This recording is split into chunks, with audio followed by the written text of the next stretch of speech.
mafia guy ratting on another mafia guy, I think that's a great thing. Okay.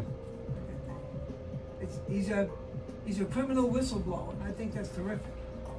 What was your dealings? Anything, or were you on a street level more? You mean when I was a cop? Did you deal with the mafia or no? On occasion, mostly street stuff. You were on the beat. Well, I was in the Tactical Patrol Force, so we had a different concept of police work than the regular patrol guys did. You know, we were primarily trained, recruited and trained to be a response force for civil disorders. So we responded to riots, anti-war demonstrations, the rebellion at the criminal prisons, like the Tombs and the Queens Detention Facility, the Bronx, the House of Detention, things like that. We went in there. We also did anti-war demonstrations, very big in those days. Anti-Vietnam War, we did that. You weren't spraying people down with hoses and beating them, were you? No. Beating the peaceful protesters? We were moving them along, we were locking them up. That's what we were doing. Because it was against the law to protest? Some people who resisted the police were taught very convincingly that you don't put your hand on a cop. Yeah. I mean, I think people know that by now, but back then, was protesting against the law? Was that illegal gatherings type stuff? No. What were you actually busting them for? There's a constitutional right to gather peacefully, and the word is peacefully. They were blocking traffic. They were occupying buildings. You know, that kind of stuff. So we arrested them for trespass. We arrested them for obstruction. Minor stuff. Most of it's minor stuff. I felt sorry for them because a lot of them had no direction. Kids? No, they were adults too. They had no concept of what life is all about, you know. A lot of guys I worked with were combat veterans. They came back from Vietnam, you know, and they had a completely different view of the world than most civilians do. I was in the military, you know, and then I wound up going into the Coast Guard after the job, and so we had a different concept. You learn a lot when your life is at stake and you're in a completely different environment, and you rely on the guy next to you and he relies on you, and you begin to realize what's really important in life. And I'll give you an example. You go into the military to shave your hair because you don't need it, because where you're going, hair is it's detrimental to your health. Right? The weather gets in your way. Well, in a hand-to-hand fight, if you get hurt, yeah. If you get hurt, that's it. That's all you need. Your hair gets into the wound. It's a lot of things, right? And it's not necessary because it's aesthetic. It's an aesthetic thing here. You know, that's why a lot of people today are shaving their head bald, because they realize you have to. It's a fad now, but really don't need it. You get guys who are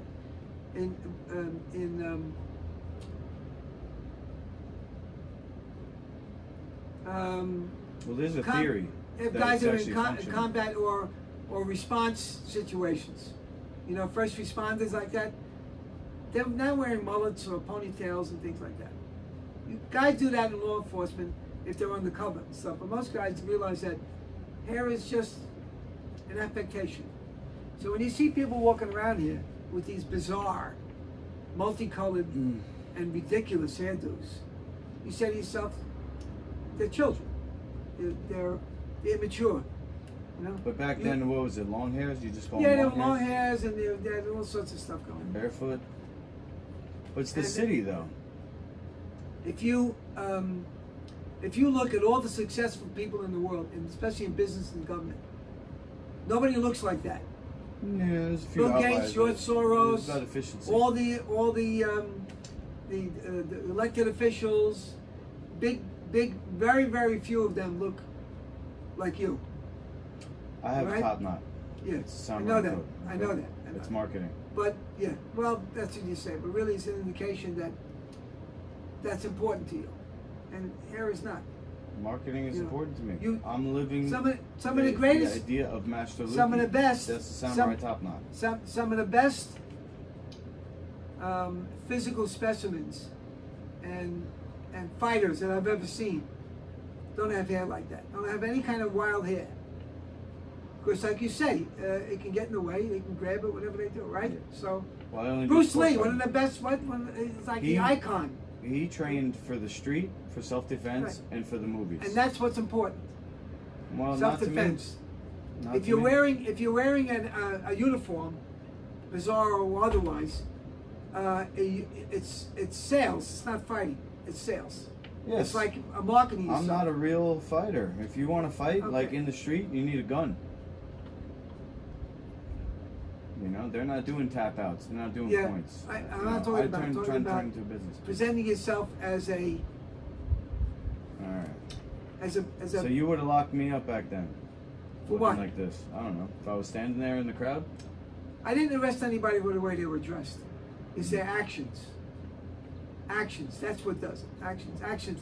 It's not words. It's not their action. However, if the guy comes over and spits on me, he's in. That's a biological attack. Well, it's more than that. It's a terrorist attack. Yeah. Personally, it's an insult against the law enforcement community, against the laws of the city and the state, and against the Constitution. Well, what you're doing, you are attacking the stability and the lawful exercise of power by the United States. And the United States government is elected by the citizens, so you're spitting on the citizens when you do that. Not me, because if you went the next day and tried to identify me, you couldn't, because all you see is the uniform. And you're not supposed to take it personally. You're spitting on the uniform, the badge, which represents law and order, and the stability and the safety of the country, basically. Right. Disrespect that somebody's setting fire to an American flag. Because he's allowed to do it because of freedom of speech. But what is he saying about himself? He's a fucking asshole. You're burning the country for what? So you are able to, because of the freedoms in this country, you're able to desecrate it. It doesn't make any sense. You know? That's true. I wouldn't burn the flag. No. I mean, I might be at a protest, but the guys that went over to Vietnam in combat, or World War II, or to Korea, or one of those places, they didn't burn flags. They went over there with an issue, even though they thought there was something wrong in their presence there, or stuff like that, because they realized that what they were doing, in one way or another, was stemming the tide of enemies of the country, which means enemies of you and your family and everything that you hold dear. They didn't, because they realized that, you know, nobody's perfect and no country is perfect. All right. This is still the best hope for mankind, the United States, as bad as it is even now. I don't know how long it's going to be, because you know, powers of darkness are doing a very good job of bringing us down. But up until the recent times, and I'll tell you why, you can see that visibly. As bad as it is for blacks in this country, as they say it is, right? 5 million Africans came to this country within the last 10 years. Or maybe more. I think maybe it might even be 7 million. If it was so bad here for blacks, what are they coming here for? Why are they crossing the border? As bad as it is here. Still the greatest country that ever existed in the human race. And you can't name one country that even comes close.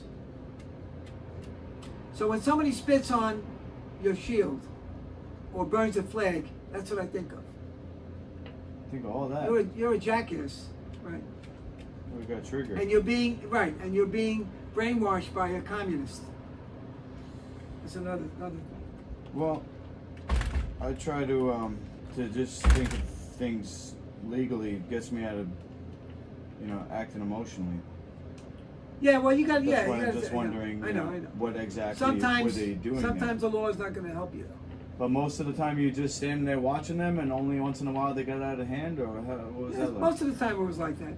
Was it sometimes there was a demonstration of a group of people demonstrating against the communists to take over whatever country. It was one of these things, and it was a culture things like the Ukrainians over the communists who took over the Ukraine.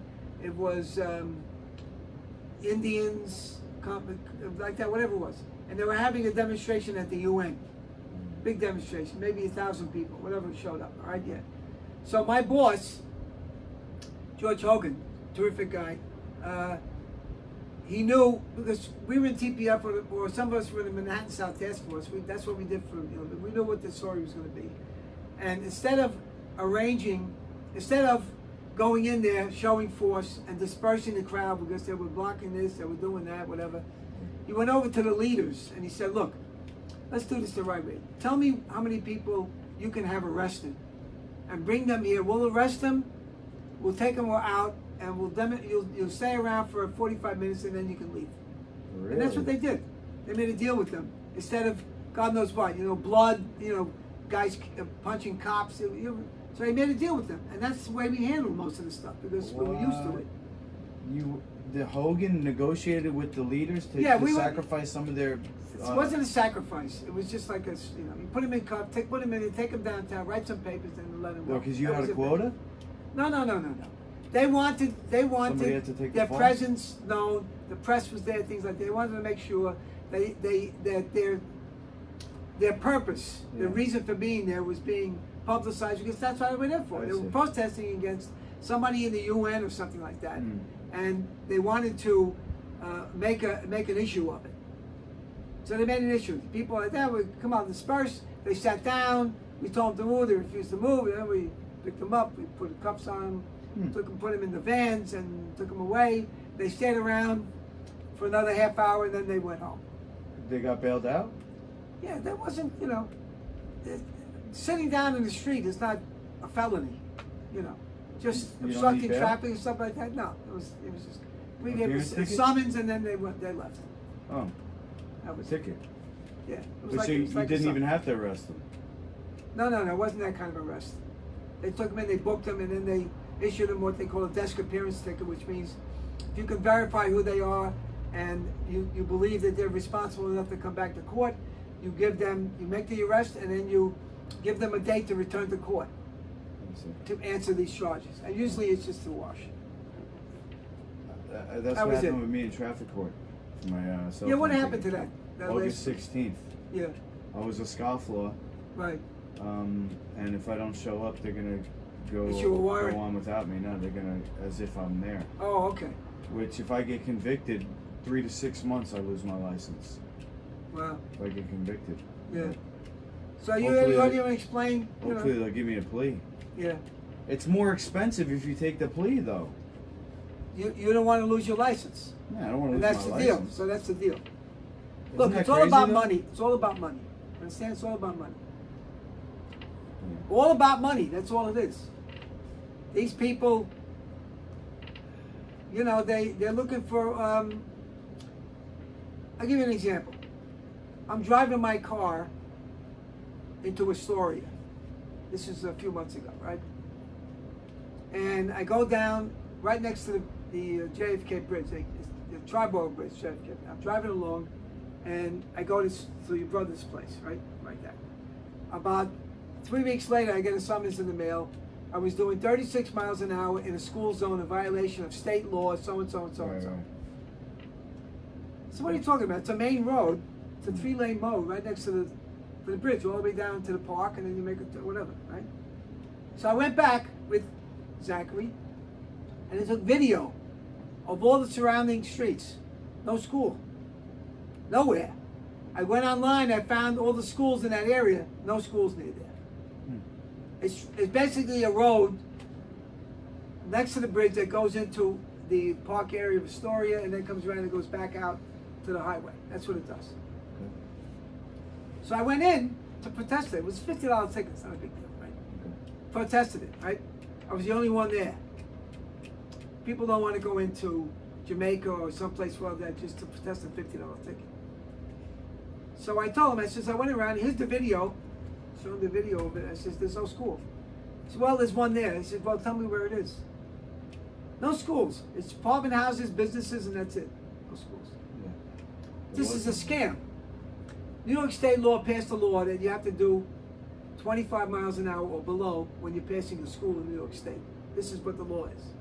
So somebody in the city, because the city is bankrupt, except for the fact that the government, Joe Biden and the government, he gave them $85 billion to bail them out, right? But the city is basically bankrupt.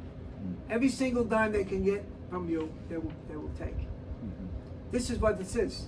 They're giving these summonses out, making up the law as they go along. So he found me guilty. And he says, you can appeal this. You have to go to downtown Manhattan, make an appointment to go downtown Manhattan, and then you got to plead your case to a board, 3-member board or something. Who's going to do that? For $50? This is corruption.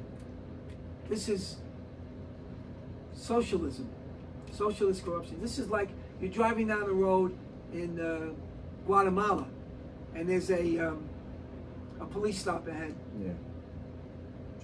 The checkpoint, and they find out that you're American. It's $75, American money. Or you can't. You know, we're gonna take you in. That's what this is. But it's automated. That's the worst part. There's nobody. Yeah, it's yeah. And the back of the summons, funny. The back of the summons said the undersigned says he viewed the video and he saw the car going through the like that. What do you mean viewed the video? Everybody can view. Who was there to see me do this? Number one. And if you viewed the video, where's the school? He's just some random city employee who signs the summons on the back. I viewed the video and saw him. That's just scratching the surface. God knows what's going on in this city. All the money. The what's her name? De Blasio's wife. They gave her almost $1 billion. Gone. Disappeared. Almost $1 billion. $850 or $900 million. Gone. Wow. This is third worldism. Just That's like what we are. the technology that they use to We're like Venezuela now. We're a third world country that you know, that's occupying every part of your life. It's just. Holy. And it's not getting any better. Oh, Dad, I'm so glad that you're my dad. So I got to find a place in the mountains of Idaho, someplace, or North Dakota. Okay. Stall the inevitable. Yeah, I think that's God's country. Yeah. Well, he must like cold weather. North Dakota. What about South Dakota? Is it any warmer or no? South I've been to Nebraska. That's pretty cold. It's in the center of the country, and Nebraska was pretty cold.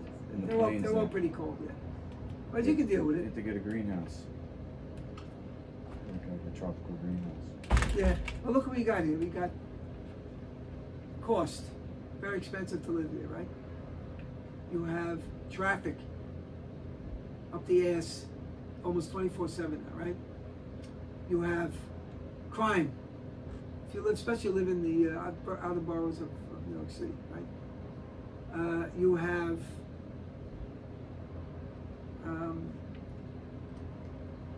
taxes. They're burying you with taxes, right? Noise. Buses, planes, trains, horns. You have assholes on their motorcycles doing the wheel. I just saw one coming down here. The wheelies, you know? Oh, really? Right. And hot rod cars. Nobody's stopping them. Nobody's doing anything. They're just doing whatever the hell they want. And food is going through the roof. Everything. Insurance. My biggest Right? concern is the lockdown. Yeah. Well, that may happen again. That's what I'm saying. The last one was a test. So what we do. Now, why would you want to live in a place like New York's that? an island. You can't get off.